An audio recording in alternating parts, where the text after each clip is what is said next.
The war in Ukraine is entering its third year.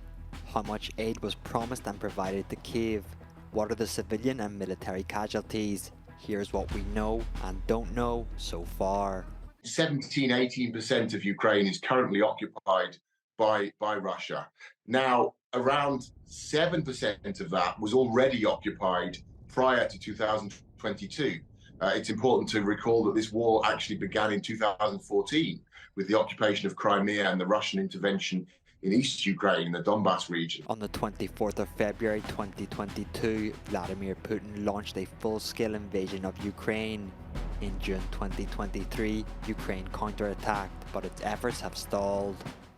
The offensive fell short of the goals that were set at the beginning of the offensive. So the aim, of course, was that there would be a number of substantial breakthroughs, that the significant amount of territory would be taken from the Russians, and that really didn't happen despite quite a considerable effort by the Ukrainians and also some support from its allies. In early February 2024, EU member states agreed on a new €50 billion aid package for Ukraine.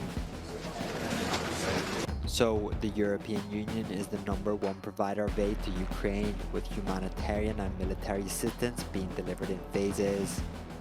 The US is in second place. EU member states and institutions have, as of January 15th, pledged 144 billion in total commitments. However, we only find that about 77 billion of these have actually been allocated to specific packages. On both sides, civilian and military casualties are well-guarded state secrets.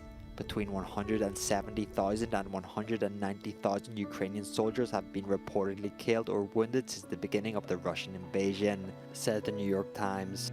Russian casualties are estimated to be higher, with nearly 300,000 soldiers thought to have been killed or wounded in the same period.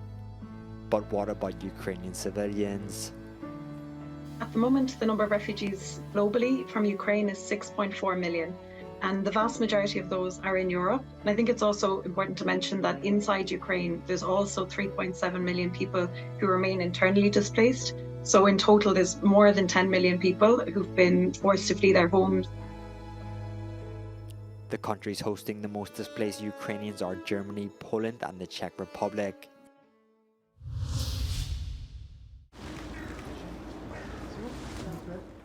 Israeli Prime Minister Benjamin Netanyahu has outlined his long-awaited post-war plan for Gaza. In it, Israel seeks open-ended control over security and civilian affairs in the Palestinian enclave. The plan, presented on late Thursday, was swiftly rejected Friday by Palestinian leaders.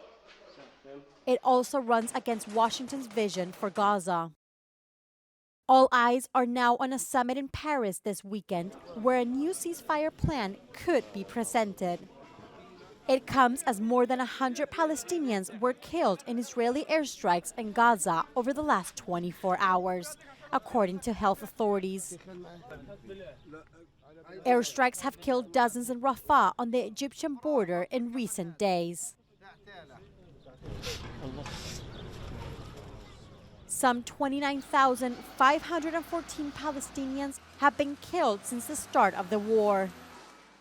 The death toll amounts to close to 1.3% of Gaza's population of 2.3 million.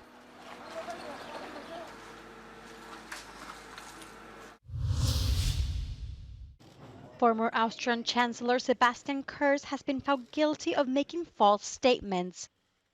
Vienna's criminal court announced the verdict after 4 months of trial. Kurz was charged with giving false statements in June 2020 to a parliamentary inquiry into alleged corruption regarding his role in setting up a holding company during his first term in government. Once a rising star among conservatives in Europe, Kurz resigned in 2021 after he became the target of an investigation into suspected bribery. He has left politics ever since.